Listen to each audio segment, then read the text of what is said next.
Why do beautiful e-commerce websites fail to sell?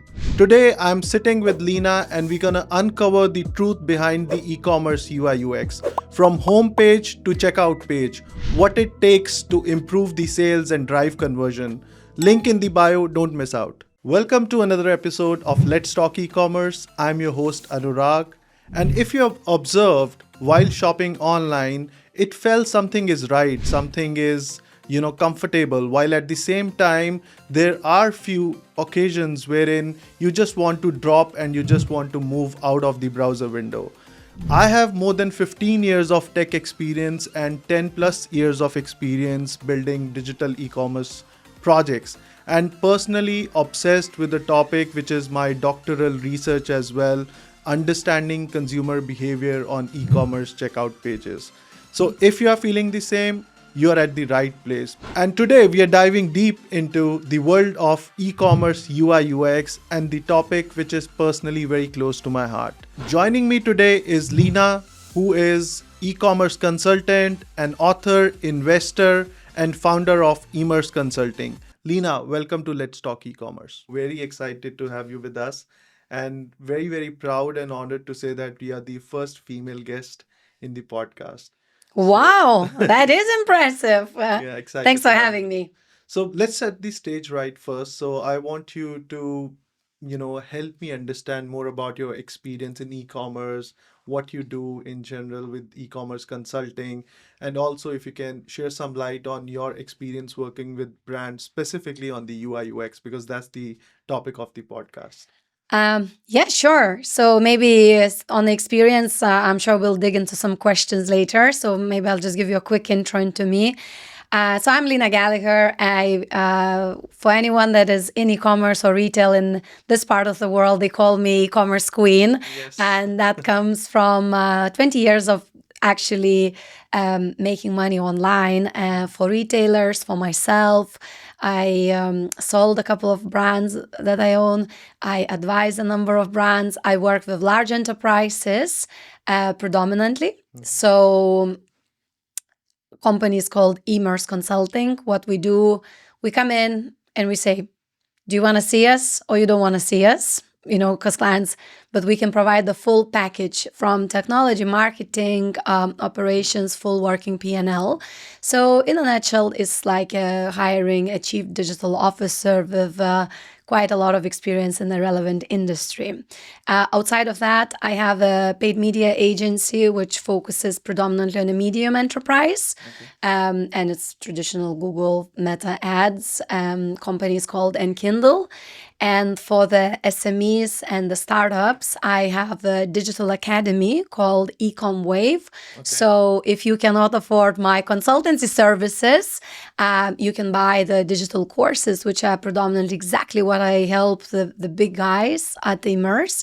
At EComWave, you can buy it and learn yourself. So the reason I started it is just to kind of, richer gets richer, right? With the right experience. So to help the people that just starting e-commerce, want to learn it, but not always can afford it or should not waste money on consulting, they can tap into my courses. So everything, so Emerce Consulting Enterprise and Kindle like medium businesses that are actually just running it, and EComWave completely startups, which are just starting their e-commerce journey. Wow, amazing. So from being an e-commerce consultant to an author as well, right? And then to the founding member of Emerce Consulting. I mean, it's an amazing experience and an amazing journey.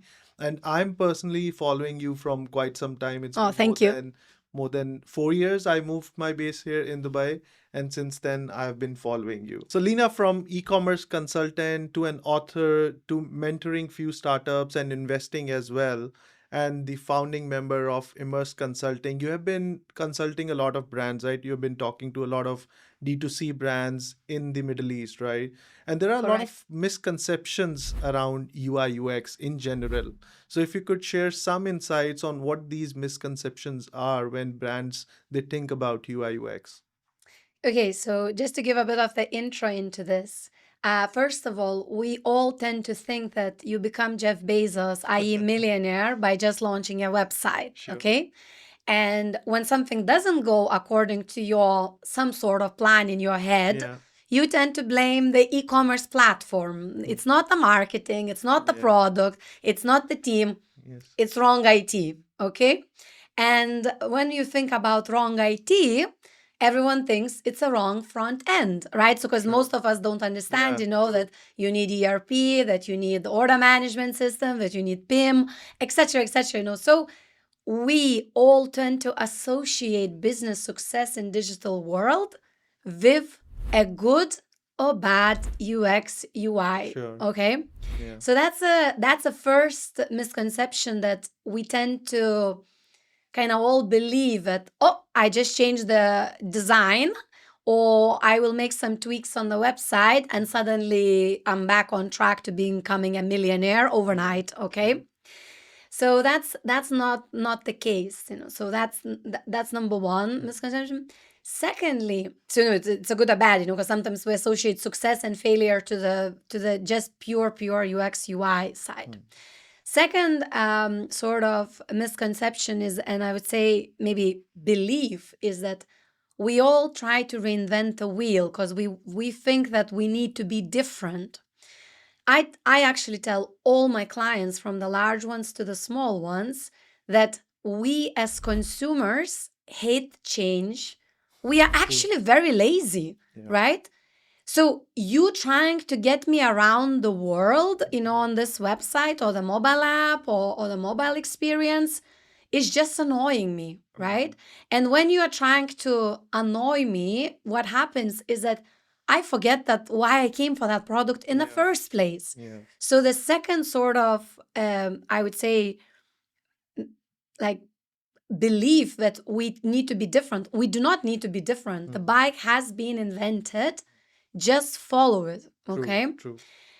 The third, and the probably, because I can go for the very long list, we can sit here all day, but the third misconception is that we tend to think that as brands predominantly, or retailers, like as established, because we hear now all the time data, data, data, data. Correct. Absolutely, we need data.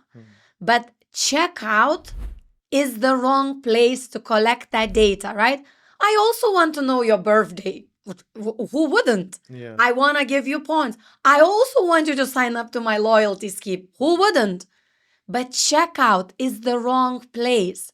And what happens, a lot of us, I don't know whether you mentioned earlier that you follow me on LinkedIn for a long time, and you probably spend time on LinkedIn, and you probably see that a lot of the people post around, or add this box, not this box.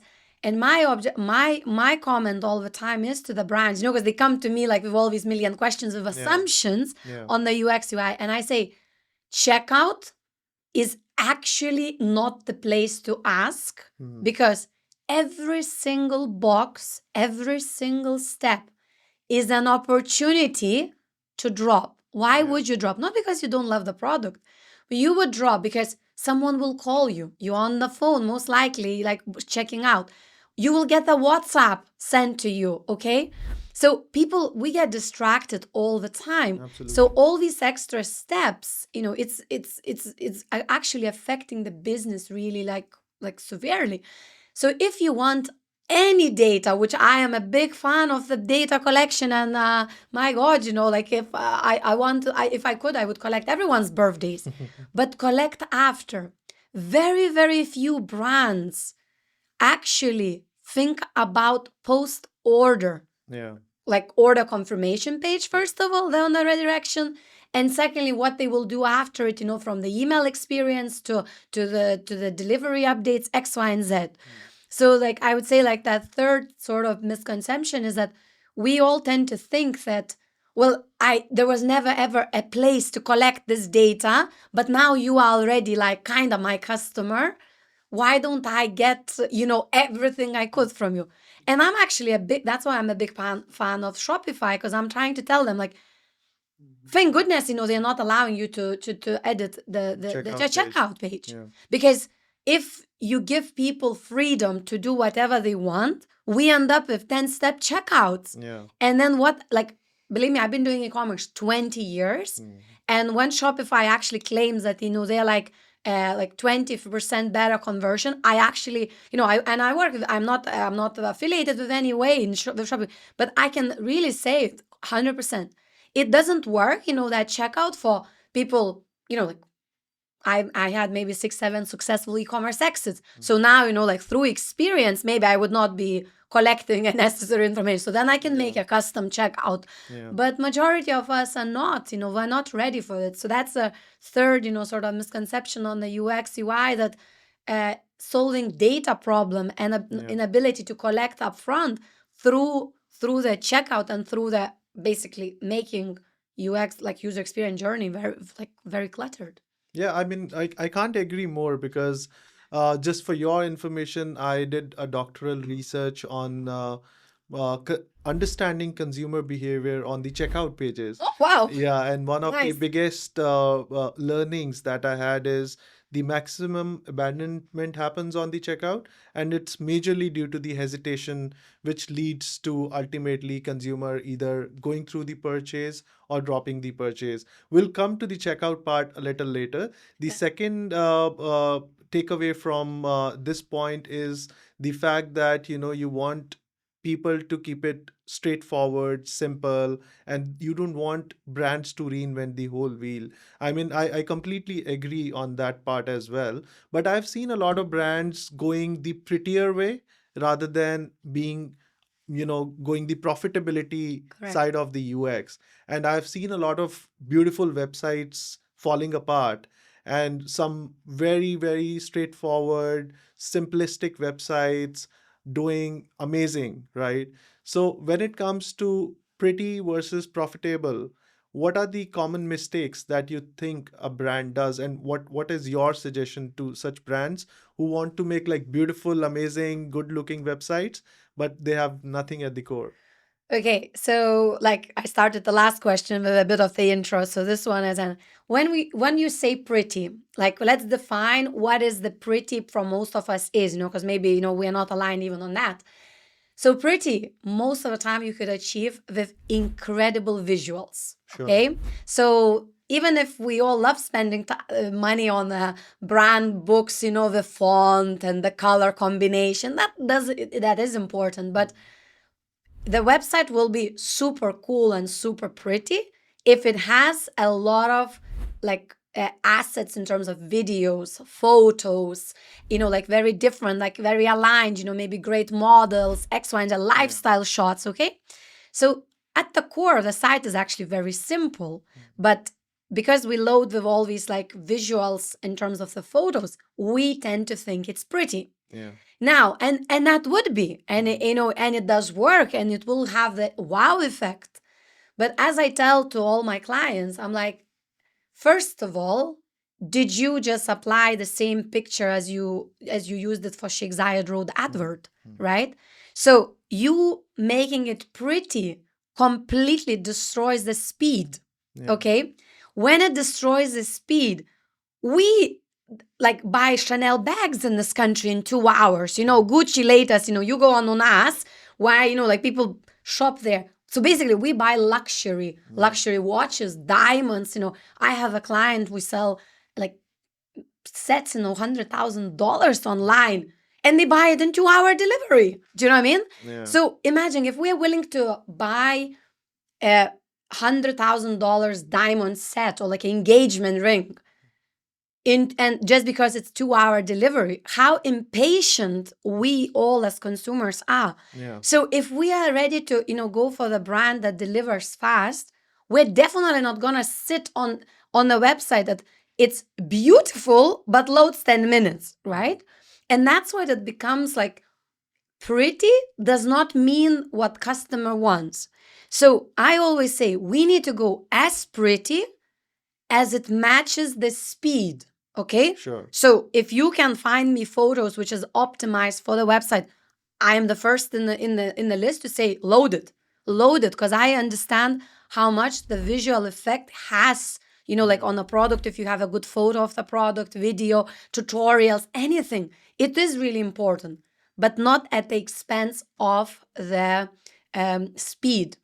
So That's one, that sort of like pretty is like the images or videos destroy the speed of the site, and therefore it affects the profitability. So I am against that at all costs. Okay. And that's the first thing, when even the team, when we do website audits, sometimes, like, I tell the client, before we start the website audit, I will just run, Google, speed checks, we will see the images. You will then change the images, and then we will do the audit, because otherwise it's a waste of your money, like, because I can't see past that. I have a joke, actually, like, or like when I tell the clients, I was like, when was the last time you yourself shopped on your site? And you would be shocked how like rarely anyone from the brand actually shops on their own website. And secondly, I tell them, today, you go on, anyone maybe that listens here today, you call your mother, right? Like right now, you say, okay, you free? Okay, I'm free. You tell her, okay, go on my website. You don't tell her, should she look through Google? Should she come direct on your website? And you tell her, I will pay. You choose anything, buy on my website. Call me immediately as the order placed. If it takes less than 3 minutes for your mother to shop, it's bad experience. Okay. And actually, the record I have so far is 30 minutes. So it just shows you that, we are designing or doing these pretty websites for ourselves. And then, with actually normal people who are nothing, like, do it for your wife, husband, you will see that they're like lost on that website. Okay. So the pretty, the images and the speed is problem number one. Problem number two, and this comes, the bigger the brand is. So you take, like, if they are influencers, or if they are like someone like, oh, it's already a famous brand, we tend to make the website not to sell, but to make us, I don't know, bigger persona or bigger brand, and it's more like a branded exercise. it's like a branding, and I'm always saying, like, sorry, what is the intention here? If you need a website for Lina Gallagher, like, okay, I pay for WordPress, Webflow, like there are like loads of HTML platforms that I can write a 20 pages website about myself.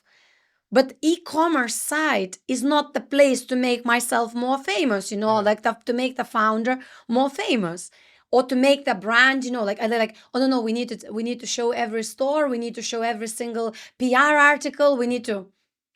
It's great if it's helping you, but make sure you position it somewhere in the site that it doesn't destroy, doesn't distract you from. As much as you maybe you have 100,000 followers, but I shouldn't redirect from e-commerce to your Instagram, right? Even if you get the 100 followers a day, this is not the objective. The objective is to sell a product, right? Not to make you more famous. So I also have a lot of these arguments, with that kind of saying, like, you're losing money, like you're spending on ads and you're gaining followers. Where is the outcome in that? It makes no sense, So that's the second problem, and I would say where it comes like like I'm always saying, like, profitability. And the third one is, I would say, where maybe I'm more pretty than and I'm not sure, maybe you will not even like it to hear this, but I always say, if you have a fixed budget on the e-commerce project, invest majority in the design team. Okay, so in a design, and then save money on the developer itself. Okay, if the design is made up, like, and I'm not talking architecturally, because obviously if there is, you need the strong developers, for on integration layer. So obviously, like, if we have ERP, if we have PIM, so you can't just kind of cut corners, right? Like, the APIs need to work. But if we would take, like, in a sort of like black box, the whole just e-commerce element of the whole company architecture, I always say, invest in the designing the site, because so many people, so like they interact, like Figma file, interactive design, because so many people change their mind when it's too late. And then, it's like coming again, like pretty versus profitability. We actually in so much loss because we redo and redo and redo. I had, and I'm not gonna mention the famous brands. I'm talking like really famous brands in this region. There were like, I had one website where we've redone the whole Magento storefront 5 times. Wow. I mean, come on. So, and then, like the client is angry at developers, so why they're charging. I'm like, Yeah. guys, it's a whole new brand look. I'm talking like we changed the logo 5 times, we changed the color combination 5 times. So, how can you? So, of Yeah. course, it's taking time for them to develop it. So, I'm a very big fan of actually taking the budget and really putting 50 to 60% of it on the design, which is sometimes, sounds like crazy, but I am, because most of us really have something in our heads that we can't articulate. So, coming to your back question, like profit, profitability over like pretty. In this third example, I'm saying like, before we even start making money, I don't want to be in red that it takes us 3 years to come out of Yeah. the Makes bottom, sense. Yeah. So invest. Yeah, So, sure. No, I completely agree to what you said, and design is very subjective, To correct. me, yellow is amazing, and to Oh, I you, love yellow. just, as an example, Yeah. playing with colors, fonts, it's very subjective, right? So Exactly. at the core, it has to be profitability and performance, as you rightly mentioned, speed over prettiness. I really like that point. Let's talk about the homepage, which is the face of a web or a mobile application, right? And this whole debate which is going on, wherein people are like, homepages, it's not required anymore because a lot of ads that are run on Google or Facebook per se, all the performance marketing campaigns either land you on the PLP page or they land you directly on the product description page if you have a small SKU count, right? So, what do you think? Is the homepage necessary? Is the homepage important in at this point of time? And what is the ideal homepage structure looks like? Okay. So if you think about selling, I don't know, like like the Apple Watch, that not Apple Watch, but any watch, like there is whatever. If you think e-commerce will make you wealthy from selling products, think again, okay? At no point you will become Jeff Bezos, at no point. And I can put the bet to you. Yeah. You can have the best team, the best developers, the best idea. Ideas get copied like this. I have Yeah. one client where our product, the Shopify, there are 20 new Shopify sites daily. How can we fight this? Daily. They, the 3 blonde guys, and in China, the copycats are using even my founder's pictures. So to win the game in e-commerce just on a product is impossible. Okay. So where is the cash coming from? The cash coming from is from selling the access to e-commerce. Okay. What does that mean? You sell like sort of retail media, okay, on the side. You sell services on the product. So where would you make all of that visible? It's a homepage, okay? Of course, nobody's gonna pay you if you have a website with 5 visitors, right?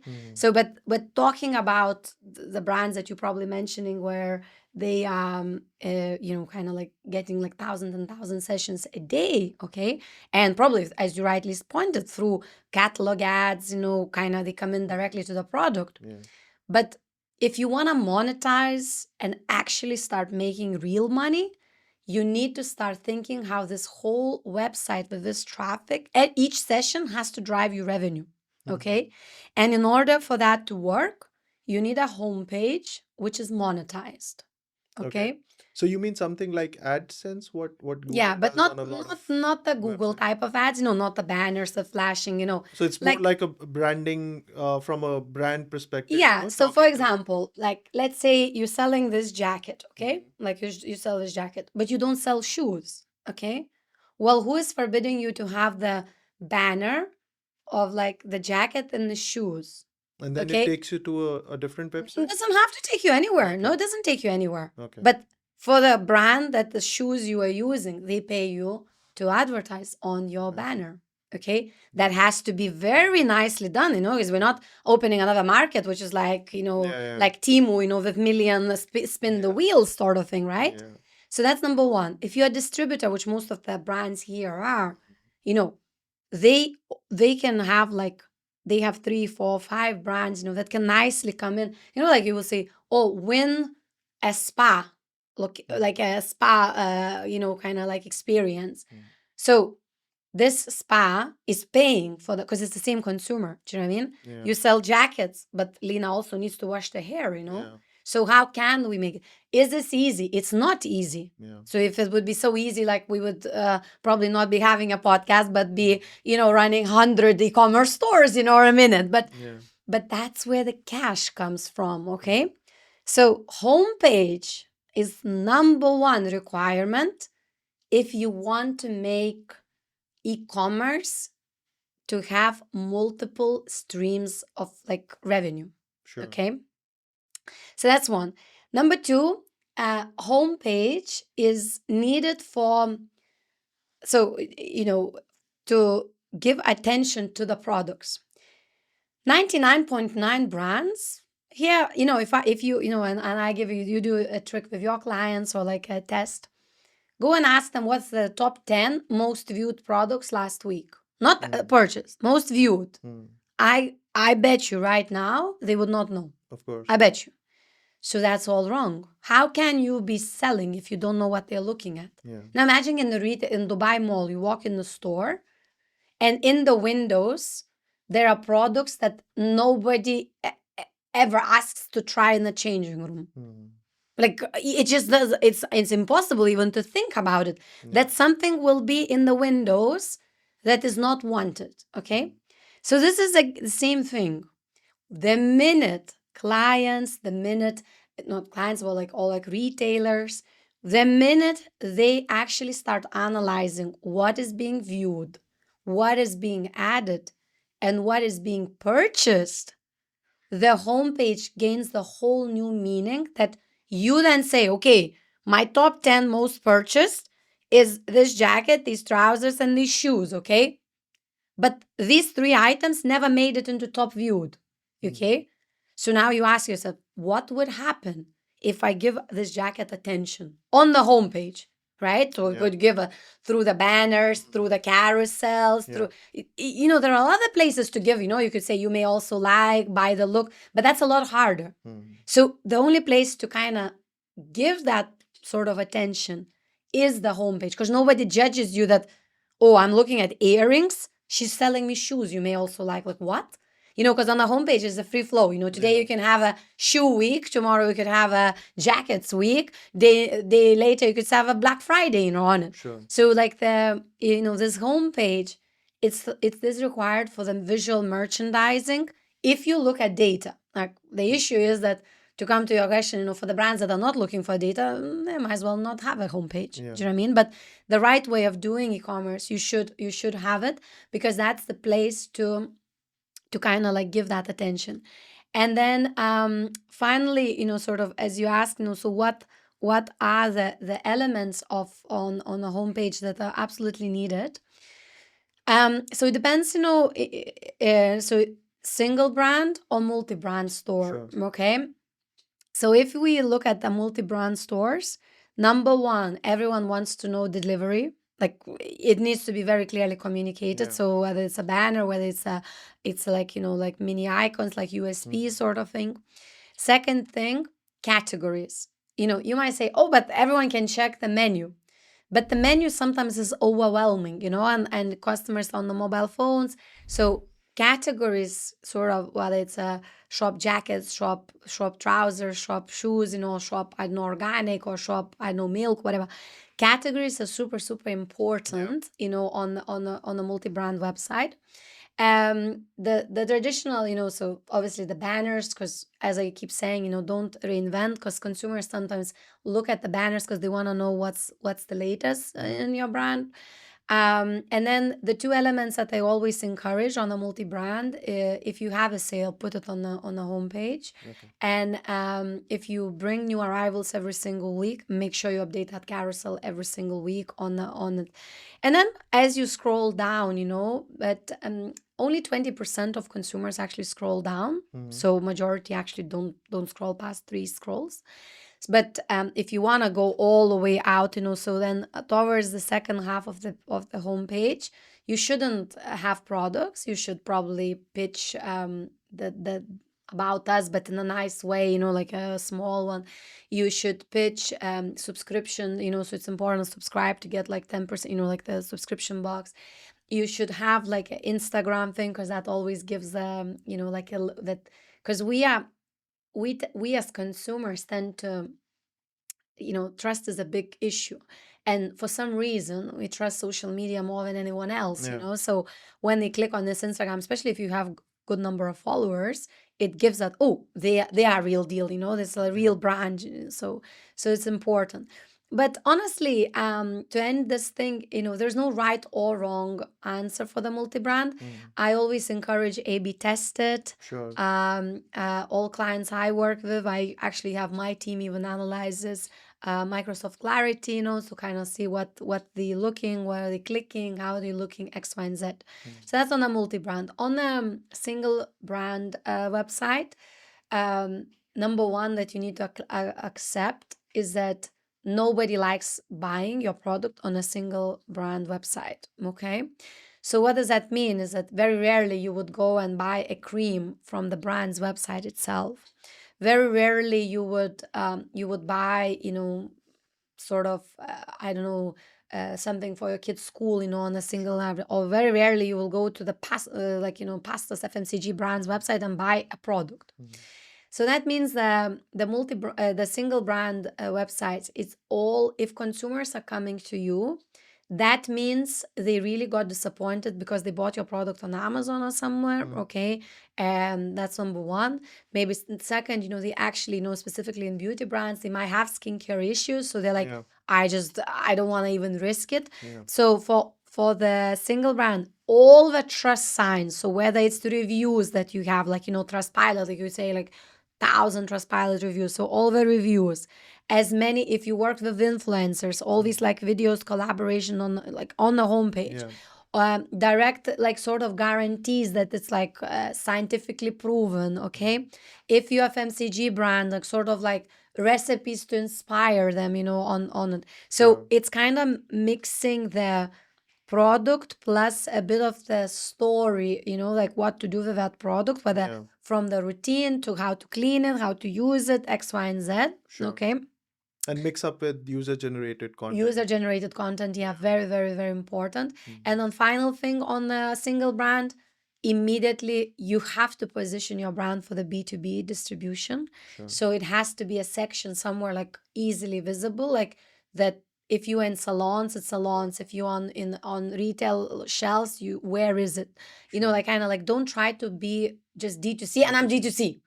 Because being just D2C, it's very hard to survive, and even if you're surviving today, it will get harder and harder tomorrow, because someone will copy you. So the quicker you enter the B2B, especially if you own a brand, the easier it gets to, to continue building the brand, like Poppy is the best, brilliant example. They were able to sell all those drinks, directly on to consumer, because, and the whole experience was great, is because they had loads of distributors around the world, like, selling their products, and they were killing it at Amazon. So, what I mean? Like, they weren't talking about it on their e-com site that you could also buy the same on Amazon, but they kind of like also made it very clearly that they have like thousands and thousands of Amazon's reviews, Google reviews, Trustpilot reviews. So it's very important, the trust, the B2B sort of like kind of section, all the UGC, like, influencers, people, like social proof. Social proof. Yeah. Makes sense. And I really like the fact you talk about homepage as a real estate. So I really like that idea. That's a takeaway from your side. Coming to the PDP page, which is again one of the most crucial part of the e-commerce, right? So in the first fold itself of the PDP, what do you think is an ideal PDP page looks like, what all elements you should have. You spoke about social proof, user generated content, you spoke about shipping information. So I'm sure all that are definitely part of the first fold of the PDP. What else is important if we specifically talk about UX on the product description pages? Yeah. So in a priority order, the first thing that a lot of us keep missing it is a price. Price on the PDP has to be above the fold. Yeah. Okay. Doesn't matter what you have to write, doesn't matter how complex is your product and you need to write a whole essay to explain it. But PDP, number one, price above the fold immediately. Okay. Makes sense. Second, if it is a complex product, don't outline ingredients. Yes, you could put in ingredients, like for the sort of like legality reasons, like whatever. But you have to mention it. It doesn't have to be above the fold, but it has to be like clearly mention what does that, acid of whatever does for you, like, for your skin, for your hair. What does it mean, like non-iron shirt, like what does that mean? I don't really need to iron, or it's just easier to iron, like what exactly does that mean? Do not assume all of us can understand. All of us are pharmacists, or all of us are chemists. That's not the case. So on the PDP, it's very important, it's not necessarily above the fold, but after the price, I always tell the clients, it's like, can you please write it? Like, what does this mean? Like this ingredient. So why do I need it? Like, why do we need vitamin C? Yeah. Okay. You would be shocked how many of the brands cannot explain it. Like I have one coffee brand, and we are like organic, like some Brazil, like logos, like in Brazil, they have this it's like a animal, whichever the animal is, and the icon.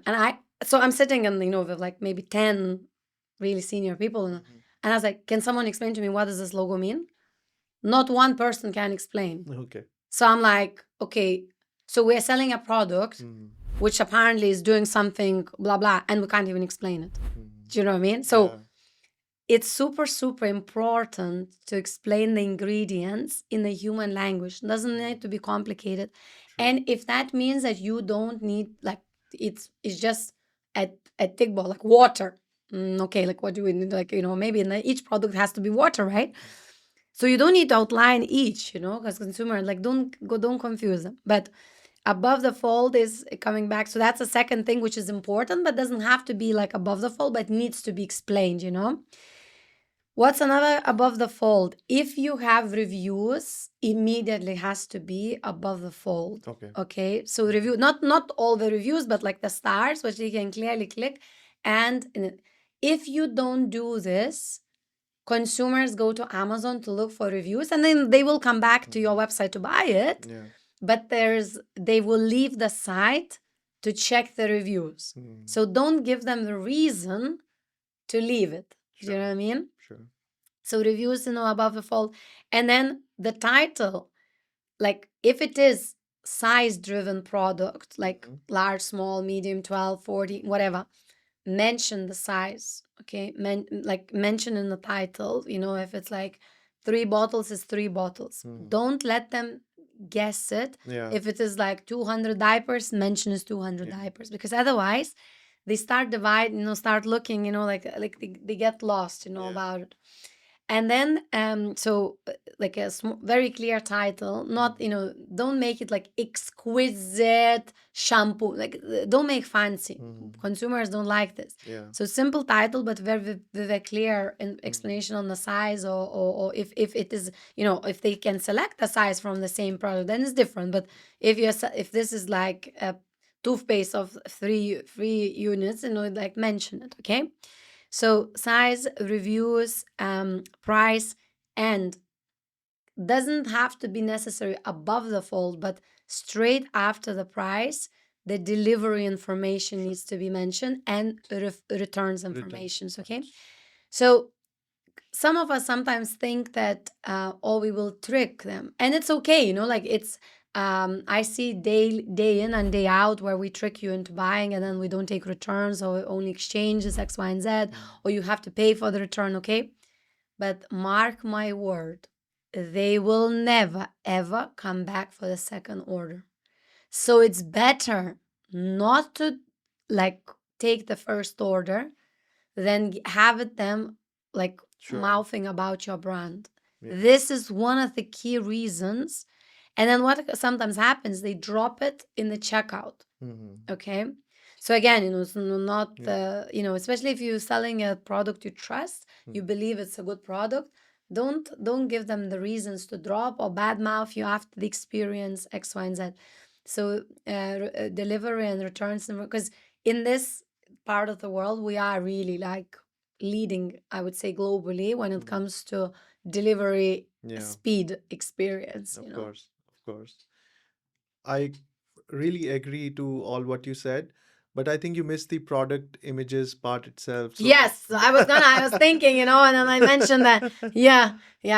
Like that's definitely like a critical. it has to be on the first fold. It definitely has to be on a first fold, and talking about the images at the moment, unless you're selling tomatoes, you need a video. It's just like we are all so obsessed, and like TikTok changed the game. Absolutely. And what made us all consume the content over the videos. Yeah. So we are not yet changing pictures into the video, let's just say. So the consumer but you definitely need a video. And you can even see, and I'm predicting that next year we will start seeing a lot, even the whole like AI helping you like sort of make the outfit, make this like as part of the images sort of like space, but yeah, images are critical, you rightly said so. Amazing. So let's move from PDP to cart page now, another important piece in the puzzle. So, what are the reassurances required specifically on the cart page from a UI UX perspective and also from a consumer perspective to make sure that consumer then moves to the checkout and do the final purchase? Okay, so maybe we start from the biggest issue of not necessarily that we choose to do this, but this is happening in this part of the world. So consumers are still struggling on the whole OTP concept. Okay. And when I say, they're struggling, we are not struggling to enter OTP because we're quite used to it. Yeah.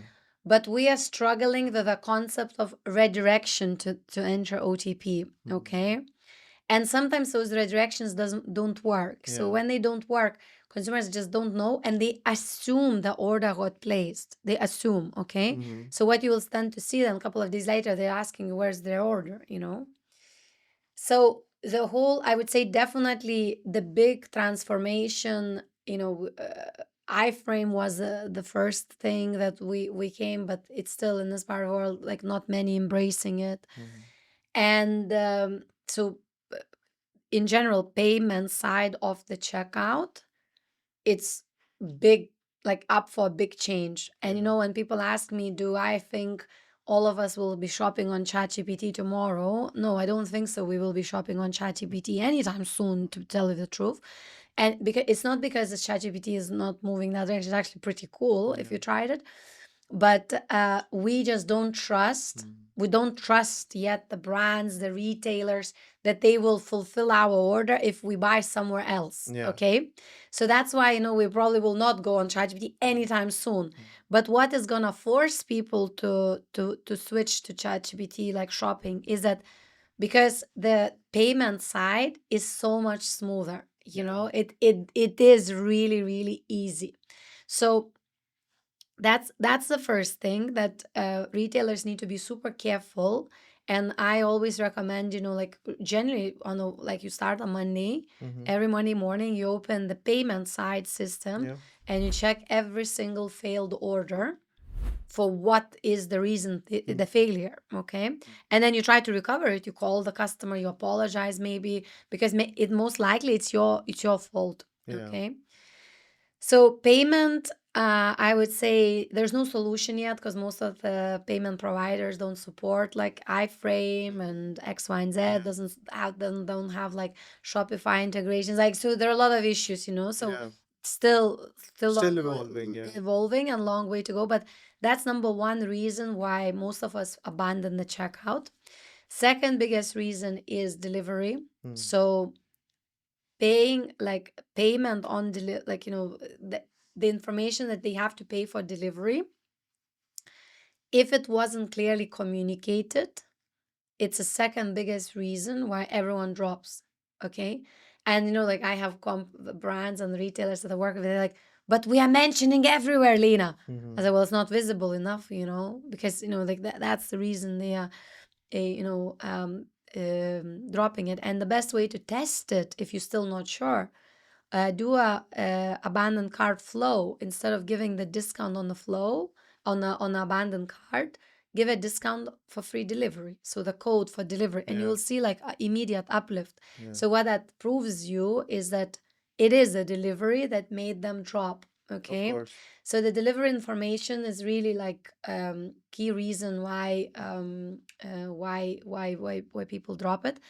The third reason, what all of us actually, so on delivery, I think we're so used to saying, oh, of course, I don't like to be paid for delivery. So you know what I mean? Like it's kind of like quite already acceptable that Yeah. that it could go wrong and people Mm. can drop it. And but you kind of, as a retailer, you always say, no, but we can't afford to pay it, so let them drop. You know what I mean? Like Yeah. that happens. Yeah. Payment is definitely nobody Mm. checks. So this is big problem, and everyone just assumes that our conversion is that this or not this. Payment is our delivery. We're kind of used to, but the third one where none of us even track, and again, you can do a test with your clients, is how many coupon codes failed. Mhm. Okay. And a lot of the brands will say, oh, but they will call customer service. No, we don't like asking for discounts.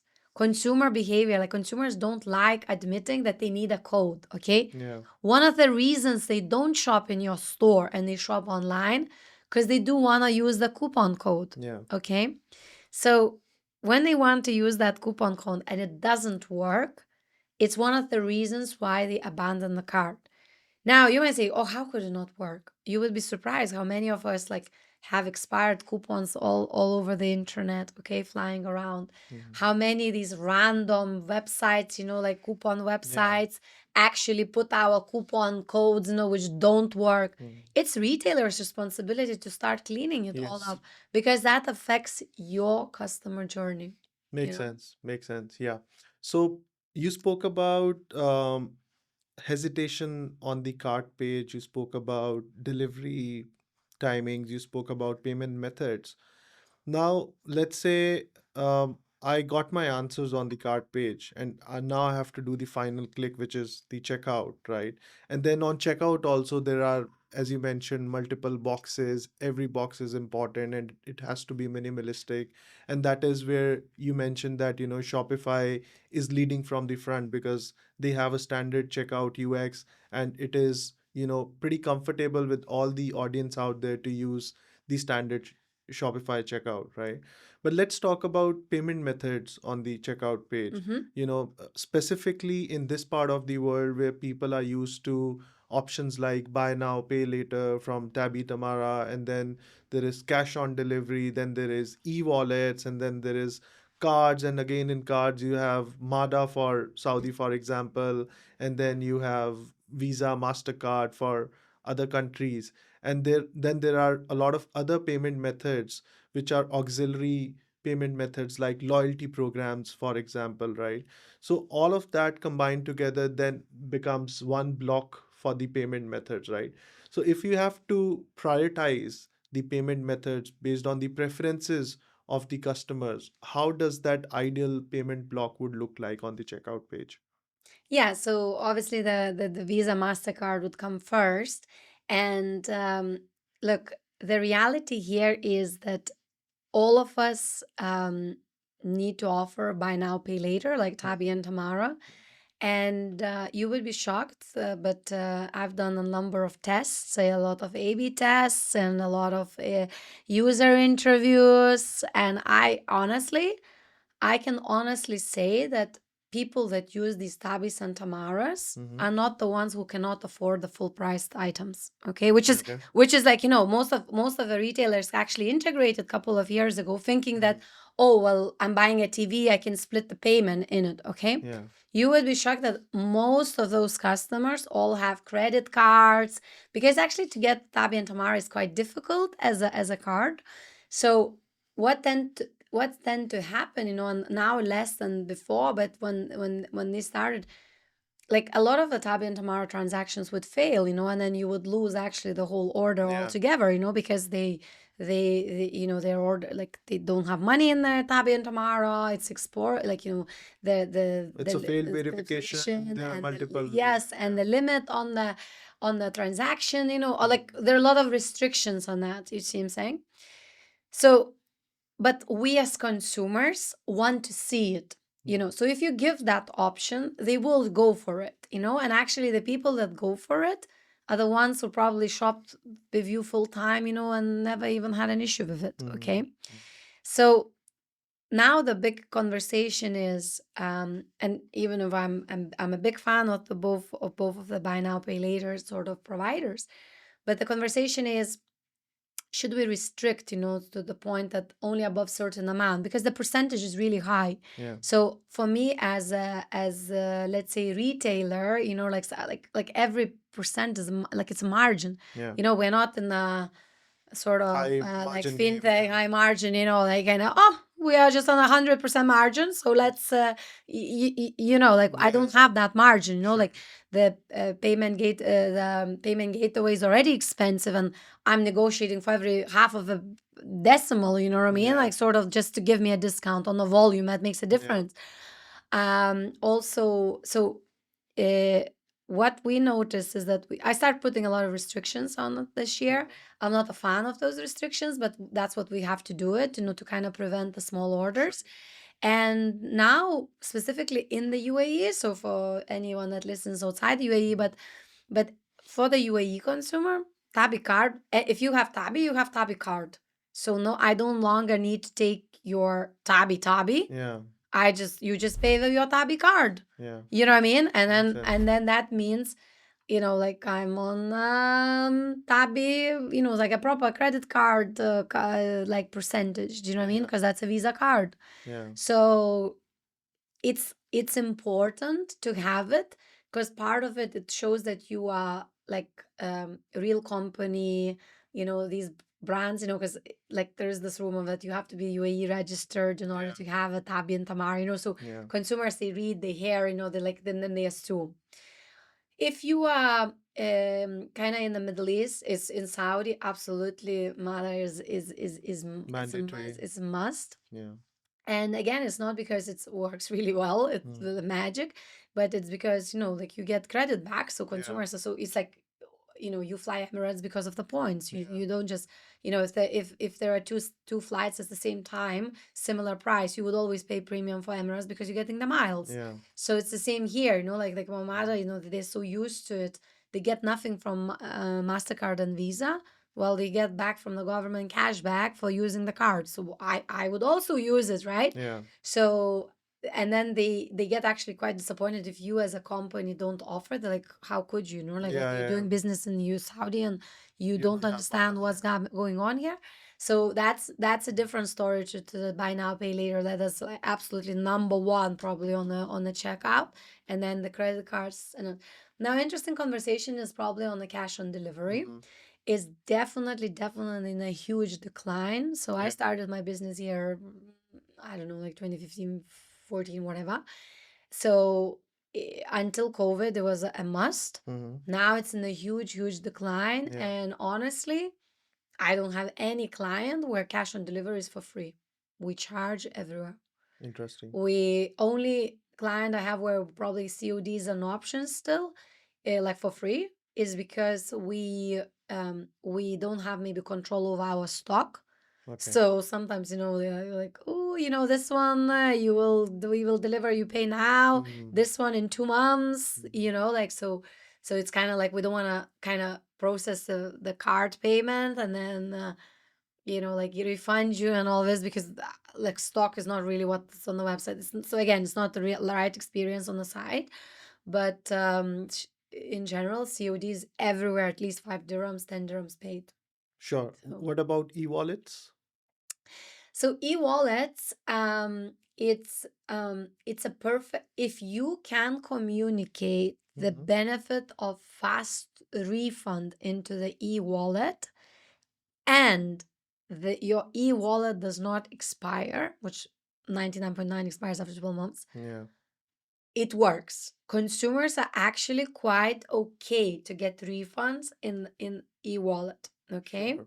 So, but if you are gonna put all the restrictions, you can't do this, you can't take this, you can it's, you get a lot of hate online for it, right?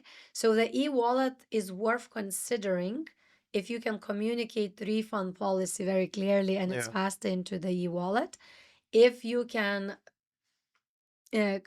play with marketing where you give credit into your e-wallet, so use it as a marketing trick Yeah. to get customer to come and shop with you. Okay. And if you give them the option to withdraw it whenever they want, like not the one you gave for free on the marketing side, let's say credit, but the refund that you got, like they should have an option to withdraw it anytime, like they kind of Yeah. say like, I don't longer want in the wallet. But very few of us like good at communicating this, so Mhm. it's not mandatory yet, like in terms of it's because consumer is not ready for it. It's Yeah. a And when I say not ready, is I'm not talking about people who are working in e-commerce, but 99.999 do not work in the in e-commerce. Yeah. So what happens is that, like, you take my husband, he was like, where's my refund? And they're like, we put it in the e-wallet. He's like, what is the e-wallet? Do you know what I They mean? don't Like, it's have like, a sign up. so you know what I mean? Like, Sign up to. where do I use it? Oh, you Yeah. use it in the same. So, like, you can instill it like when it's like outlets, when it's like Yeah. already you gave a maybe huge discount on something, and then now you like just being like, not very accommodating to the customer. But Yeah. this competition is too severe Yeah. to be playing these games. Yeah. Or maybe the scenario wherein the e-wallet is integrated to certain audience, for example, people using Mushrik card or ENBD card, and then the cashback comes to your e-wallet and you're coming back to that app or that website regularly and you continue earning and burning those points. Maybe that makes more Yeah, so like sense. it does make sense, but that's not driving the growth. It's Yeah. just more like, oh, I have it, I will use it. You know what I Yeah. mean? Like Yeah. most of the consumers, if you would do like surveys, they will say, I was pleasantly surprised. Hmm. Okay, so which is nice, but not on the retail. Like retail, I would see like the growth of the transactions through because of this. No, even Not if much. these banks, even if whoever cinemas would communicate and push this as a message, like spend your money or touch points or whatever Mhm. points in no, we are Okay. too, consumers here are too like, we have everything. Hmm. So, if it takes even a second longer when your Kareem 15 minutes delivery, like on a click, click, click, you're not interested. Sure. So on these super apps, yes, but not pure e-com. Makes sense. Makes sense. Let's talk about mobile UX. Yeah. That's another important part. We haven't spoke about it, but in this region where internet penetration is high, everybody's on social media, people are using mobile phones day in, day out, right? How important mobile UX is from your perspective? And then another subsequent question is Arabization in the region. Which brand should go Arabic first? Which brand shouldn't go Arabic first? If you can share some insights on both these points. So maybe we start from an Arabization. So it's not needed in the UAE. It's an Mhm. absolute must-have in the Saudi. Okay. Okay. So if you and I say, like I advise a lot of Western brands trying to enter this region, I always say, listen, you cannot copy paste. It doesn't work here. And for anyone that kind of follows me on on LinkedIn, Hmm. would probably see I communicate a lot about like what it means in general, Yeah. localization. So maybe we need another podcast on all of that. Hmm. Just but reality is that for Saudi is a must because it is a language barrier, and for the UAE. not needed. Okay, for the Okay. UAE, anyone that needs, they would use Google Trans. Like on the Chrome, you just say Yeah. translate. So it's quite, we see a lot of that, being used. When it comes to the ads, that you're Mhm. running, like if the consumer are Arabs, you Mhm. should do English and Arabic ad, kind of like at the same time, not separate, but at the same time, it doesn't hurt. Okay. But having the language, it's here, Mhm. it's nice to have. Nobody would be switching actually to Okay. translate, while Saudi is like the go-to market is in Arabic, and then they need to be able to switch to English, English as well. So And what about other countries like Kuwait, Qatar, Oman, for example? okay, so in Kuwait, actually the online consumers are even younger than in other, like here or Saudi, and English is the language. Mm-hmm. So if you give them Arabic option, they will switch. So they Okay. will switch, but it's not that they are not gonna shop Mm-hmm. because of you don't have Arabic, So like here, even if you give the option, they will not switch. They're just Yeah. like it's They'll it's just, quicker. yeah. While in Kuwait, they will switch it, right? So it's nice to have. Qatar is it really depends on the industry. So Okay. if you are like perfume brand, if you like sort of um like a modest fashion brand, you should have Arabic, because they like kind of, how are you not in Arabic? Mm-hmm. But Qatar in general is not really like a still growing e-com population, if you know Yeah. what I mean. Like they're not, so they're currently shopping mainly through the famous brands websites, and they're quite used to cross border. So they're quite used to in English, but it's kind of like you can have it, i- you know, like what will I say, in the both languages, or in English only, and it will work. But Okay. Saudi is must have Arabic, All right. and then when it comes to mobile experience, so the issue is on the mobile, I'm sure like we could talk again like for a whole day about mobile, but the biggest issue is that we all sit and look at the desktop when we design our Yeah. experience. Okay. So I mentioned earlier at the start of the podcast that we don't test as it is, but whatsoever, we don't test mobile experience. Mm-hmm. So I actually have a rule, that all the emails that we design, all the tests that we do, like it's never desktop. Mobile Never. first. It's always mobile first, but to the point that even like when I get screenshots, like of whatever issue, it has to be from the mobile phone. You know what I mean? Like Okay. it's not some sort of desktop, selected with a red arrow. This the button doesn't work. Yeah. Okay. So that's number one, that we should first of all start testing Mm-hmm. it and start living it within the brand as mobile first, because nobody does. Number two, when it comes to testing it, we tend to test like we're testing on a desktop, but what you need to think is that we're doing with a touch. Mm-hmm. So if that button, we tend to put two elements too close to each other, and what happens is that when a person is clicking with a thumb, it's not, it's touching two buttons. Yeah. So it's either recording double the clicks, or it's recording something. Do you know what I Sure. mean? Which is, again, so we really need to test the functionality plus really like the UX on the mobile. Sure. So that's the second issue that we tend to miss. And the third, my goodness, the different type of phones. Okay. We tend to all assume that, oh, I tested. It's not just about Samsung versus iPhone, like Android versus iPhone.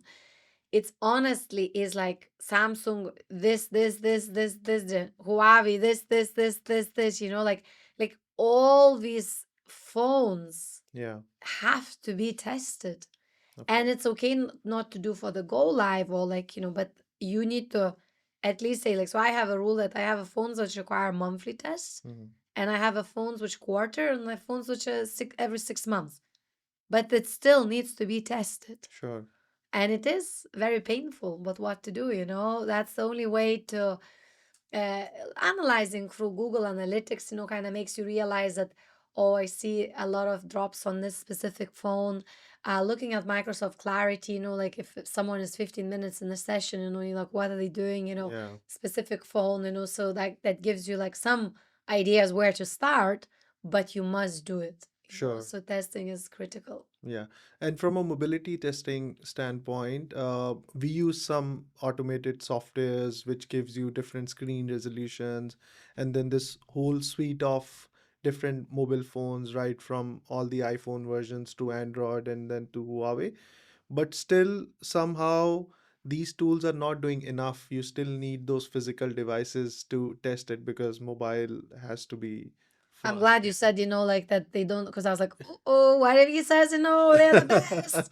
So no, you Yeah. absolutely know. Like Yeah. for me, these are good enough to go live, to kind of say, okay, functionally, is it working, Yeah. right?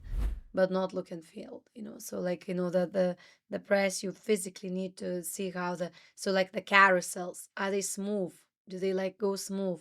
What Yeah. is the speed of like the banners changing? Yes. Maybe it's like chaotic, on Yeah. this phone. Yeah. Because if the phone, like, I don't know, memory is Mm. slow, like, everything is, there's one thing of website loading file slow, but secondly, even if I The phone slide it, itself, like yeah. it takes, Yeah. like, what is happening? Do you know what I Yes. mean? So you Yeah. really need to understand in Yeah. detail. Yeah. Makes sense. Last but not the least, let's talk about some hype, which is the buzzword, the AI hype, right? And AI in UX is again, in talks, and a lot of people are talking about UX being automated through these AI chatbots, right? So, what is your take on the future of e-commerce UX when it comes to AI? So look, I'm a big fan. So I'm not a design person, creative wise, right? So I actually can't wait for some miracle, but at this point it is still a miracle that someone will make me more creative using the AI, Yeah. So I'm constantly on the look. So anyone that listens that has a solution, please send my way. But I'm already a big fan of the latest Open ChatGPT release where it says, you type Figma and then you enter that command and it actually within ChatGPT interface, it like, for example, can do a wireframe for you. Yeah. Okay. Yeah. So I think for people that level of experience, like maybe me, like, it's really fast way, instead of, so I'm not gonna lie, like now it's for me like faster to talk on a few prompts and I'm like, oh no, this is not what I meant. Yeah, this is a good point. Like I'm kind of like, and then, like when I send to the designer, it's already like 80% wireframe completed. Yeah. Okay. So am I a big user, a big fan? Absolutely, I'm a big fan. Actually, people that know me, I actually have Lina too, and I've been on this whole AI thing before even this whole ChatGPT first, Oh, three, nice. because someone introduced me to the beta testing. Anyway, I was part of the beta guys, and long story short, so I've been like a user from like before even like normal population started even using it, like Okay. even heard about ChatGPT. So I am now, I'm at the position where if it would take my team, like before it used to be takes me, each deliverable would take me 3 reviews, okay, and that would drive my proposals to the clients in terms of like the time frames, expense. Now it's 2, so it cut 1 review, because I have my agent, whenever my team can drop the thing, it reviews like I would, you know what I mean, like, which is like really does save time for me. So talking on this UX UI, I'm definitely experimenting now the whole Figma. So like, the apps within the ChatGPT interface, like, iPhone type of thing. So I think it has a long way to go, but it looks promising. Okay. On the visual side, I think we are nowhere even like 1%. It's still terrible. Yeah. I don't. I again, someone can send me some magic, how it is, but every single tool I tried, every single LLM I tried. Look, we are very, very like maybe Coca-Cola can pull it the Christmas ad using AI, but if I would do the same ad without that Coca-Cola sign, everyone would be trashing me online, for very bad use of AI, you know what I mean? But because that's a Coca-Cola logo, so we tend to close our eyes and look, oh wow, how are they using AI? But in reality, it is still pixelated. It's still like, Yeah. it's not the experience that I would like to put my brand through.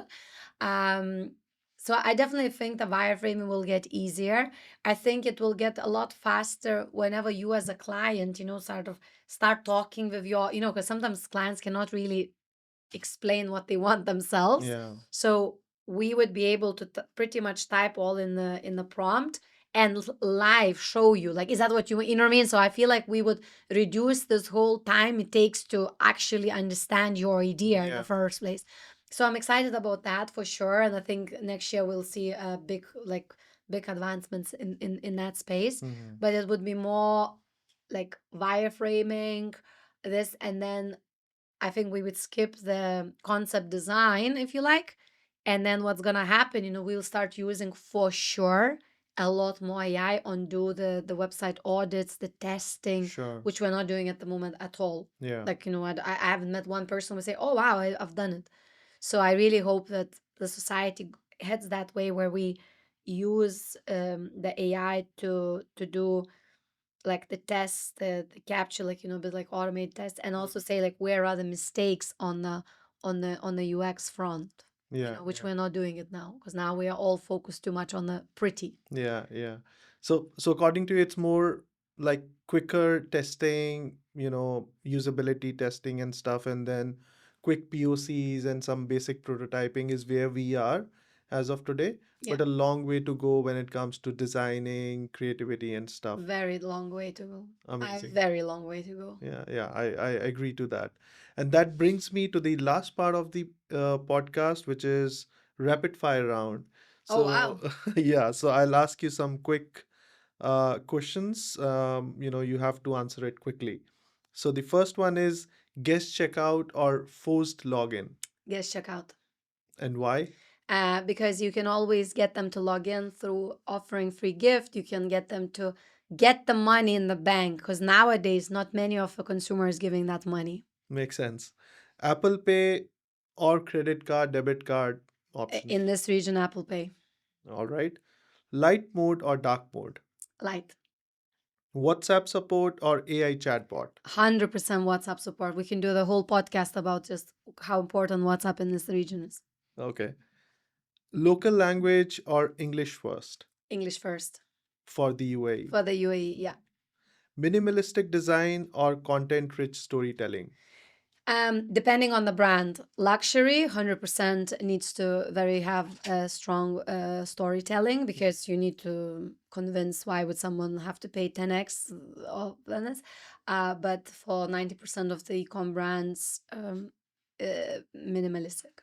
Okay. But has to have critical information. Also, if I'm allergic and you're Of not course. telling me if it has nuts in Yeah. it, then it's a different story. Yeah, sure. Last but not the least, which UI UX you like the most, Noon or Talabat? Um, Actually, it's funny because neither of them. I'm actually Kareem. Okay. Kareem for Interesting. me is like as a super app, and I think they are gonna take over. I think Noon and Talabat are going after the same customer, Mm-hmm. like which is correct, like the same demographics, the same type of customer, and those customers that they're going after, they're shopping. So I'm not neither Noon's, neither Talabat's type of customer, and I don't think so. They should be like positioning the UX towards like me as an audience. But Kareem is competing with more like probably Deliveroo and trying to steal like Deliveroo's InstaShops type of customer, which I am in that segment. So definitely, I think this year was the critical year where I finally believe in Kareem's super app vision. Amazing, amazing. So thank you so much, Lina. Thank you for Thank you. coming on the podcast. For me personally, it was very, very insightful, Thank you. very Glad to hear. resourceful. Lot of takeaways for me personally, and I'm sure for our audience as well. So it was fun talking to you. Thank you so much for joining us. Thanks again for having me. And to all our listeners out there, a great UX is not about following trends, copying what other big players are doing. It is about understanding the business goals, consumer psychology, and willingness to iterate relentlessly. Until next time, stay curious, stay innovative, and design for conversions, not ego. And don't forget to like and subscribe our YouTube channel on Let's Talk E-commerce. See you in the next episode.